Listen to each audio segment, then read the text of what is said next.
you heard people shouting, "Earthquake! Earthquake!" in Amara's village, don't panic. It was probably Amara running late to the market. That was the joke everyone liked to tell. In a village where every woman was slim like broomsticks, Amara was the only one built like a full bag of rice. When she walked, her cheeks bounced, her arms swung proudly. The children whispered whenever she passed, "Look, the ground is shaking." Some of them would laugh and run before she could even turn her head. Amara always pretended she did not hear them. She would lift her basket of vegetables and continue walking to the market. But at night, when the village became quiet, she would sit outside her small hut and touch her stomach. "Why am I the only one like this?" she would whisper to the dark sky. Her mother used to say to her when she was younger, "Your body is not a mistake. One day it will save you." But her mother died many years ago. The men wanted slim wives who could walk fast to the farms. The women believed slim bodies showed discipline, and so Amara remained alone. No man came to ask for her hands in marriage. No woman invited her to sit during evening gossip. Even during festivals, when the drums were loud and everyone danced in the village square, Amara stayed behind her hut and listened from far away. Until the year the hunger came. The rain stopped coming, the river dried up, farms dried up. Slowly the village people began to change. Their cheeks sank, their arms became even thinner. Children cried at night because their stomachs were empty. But something strange happened to Amara. While the others became weaker, Amara still had strength. Her body still carried energy. Her steps were still steady. One evening, the village chief called an emergency meeting. People gathered under the big Iroko tree, their faces tired and worried. "We cannot survive like this," the chief said with a weak voice. "If we do not find food soon, many of us will die." Silence filled the air. Then an old woman slowly pointed at Amara. "You all mocked the girl," she said. "But look at her. She's the only one who still has the strength." Everyone turned to look at Amara. For the first time in her life, nobody was laughing. The old woman continued, "There is a forest beyond the Black Hills. Our ancestors once said there is food there. But the journey is long and dangerous. None of us can walk that far now, except Amara." The entire village became quiet. Amara felt hundreds of eyes on her body, the same body that had brought her shame for years. Her heart began to beat fast. For the first time, the thing that made her different might be the only thing that could save them all. The chief slowly stood up and faced her. "Amara," he said, his voice trembling with hope, "will you work for the village?"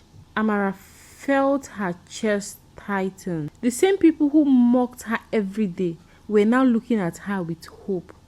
She remembered the laughter, the whispers, the lonely nights. But she also remembered the hungry children. The next morning, Amara began the long journey beyond the hills. The road was hard, but she did not stop. After many hours, she finally reached the forest. And the old woman was right. There was food everywhere. Fruits, yams, fresh water, vegetables, enough food to save the entire village. Amara stood there quietly, looking at the food. Then she slowly sat down under a tree. For the first time in her life, nobody was laughing at her. Nobody was whispering. Nobody was judging her body. And more food than she had ever seen. Amara closed her eyes and thought about the village. Then she stood up. For a long moment, Amara did nothing. She simply listened to the quiet of the forest. No one was laughing at her. No whispers. No children shouting, "Earthquake, earthquake," and running after her. No one was mocking her. She felt peace. She slowly picked up a fruit and ate it. Sweet juice ran down her fingers. Then she sat down and began to think. She remembered the market women laughing. She remembered the children running behind her. She remembered the night she sat alone outside her hut, asking the sky why she was different. A small voice in her head whispered, "Stay here." But another voice spoke louder, "Save the children." She remembered the hungry children in the village. She remembered their thin faces and tired eyes. Amara stood up. "Let me carry some food back first," she said to herself. "Then I will decide what to do next." She gathered as many fruits as she could carry and tied them inside baskets. The journey back to the village was harder because of the heavy load, but Amara kept walking. When the village finally appeared in the distance, something strange happened. People started running towards her. "Amara is back. Amara has food." In minutes, the whole village surrounded her. The children rushed forward happily. But just as everyone began celebrating, the old woman who first suggested Amara looked closely at the food. Then she turned to Amara. "Tell us the truth," the old woman said. "Is this all the food in the forest?" The entire village waited for Amara to speak. Amara looked at the faces around her. The same women who once laughed at her now avoided her eyes. The same children who used to run behind her were now standing quietly, holding the fruits she brought as if they were treasures. Amara took a slow breath. "No," she said. "There is much more food in the forest," Amara continued. "More fruits, more yams, even clean water." The children looked at the fruits with wide eyes. The women looked ashamed. Even the men lowered their heads. The village chief stepped forward slowly. "Amara," he said quietly, "you have saved us." Nobody laughed. Nobody whispered. The village looked at her with respect. Then suddenly the villagers began shouting with joy. "We are saved! We are saved! Tomorrow we will all go there. We will carry baskets, we will carry sacks." But Amara raised her hand. "Wait! You cannot all go," she said calmly. The villagers looked confused. "Why?" one man asked. Amara looked around the village slowly. "For years, many of you laughed at me because of my body. You said I ate too much. You said I was lazy. You said I was the strangest person in this village. But today, the same body you mocked is the reason food has returned to this village." The chief nodded slowly. "You are right," he said. "We were wrong." The old woman stepped forward. "What do you want, Amara?" Amara looked towards the direction of the forest. Then she looked back at them. If the village wants to eat from that forest, things must change. From today, nobody will be mocked for their body again. No child in this village will grow up feeling like they do not belong. The villagers nodded quickly. "Yes, yes, we promise." But Amara continued. "And one more thing. I will be the one to lead the journey to the forest because I know the way." The chief smiled. "That is fair." So the next morning, the villagers gathered with baskets, ropes, and sacks. Hope filled the air as they followed Amara beyond the black hills.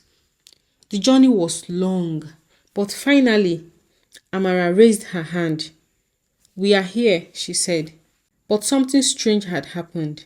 The forest was gone. The place where tall fruit trees had stood the day before was now empty land.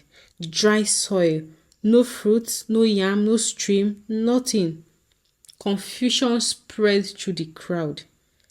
"This cannot be the place," one man said.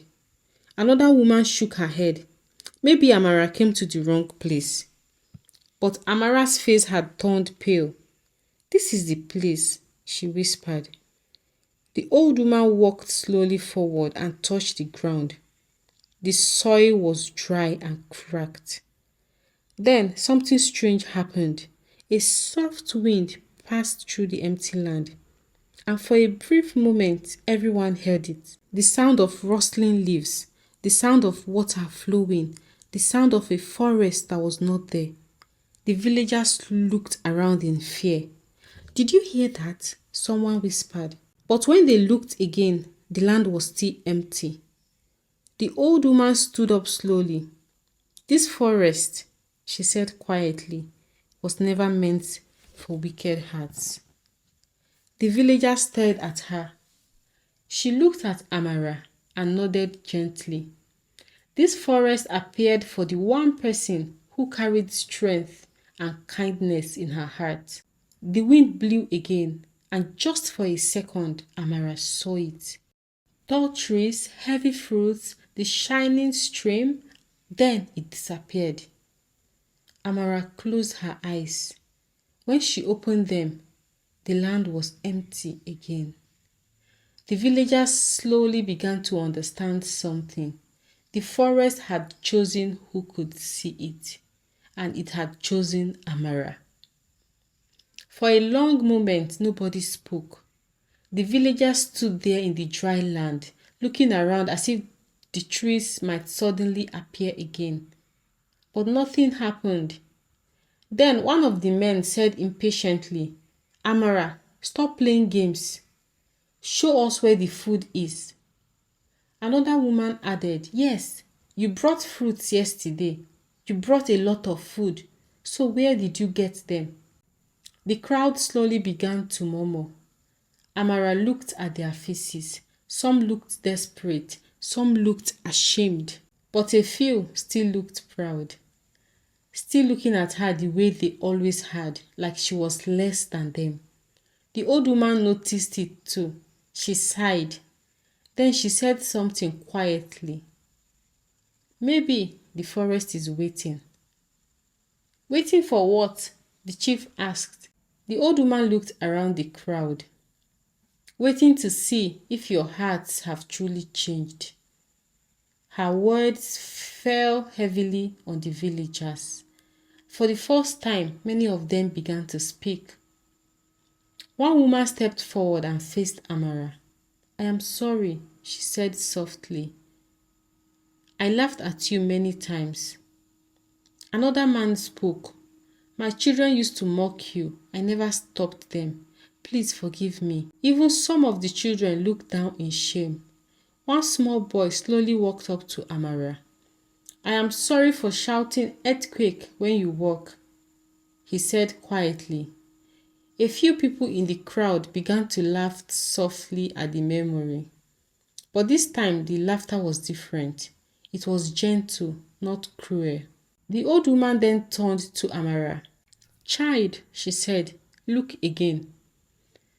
Amara slowly turned towards the empty land. For a moment, nothing happened.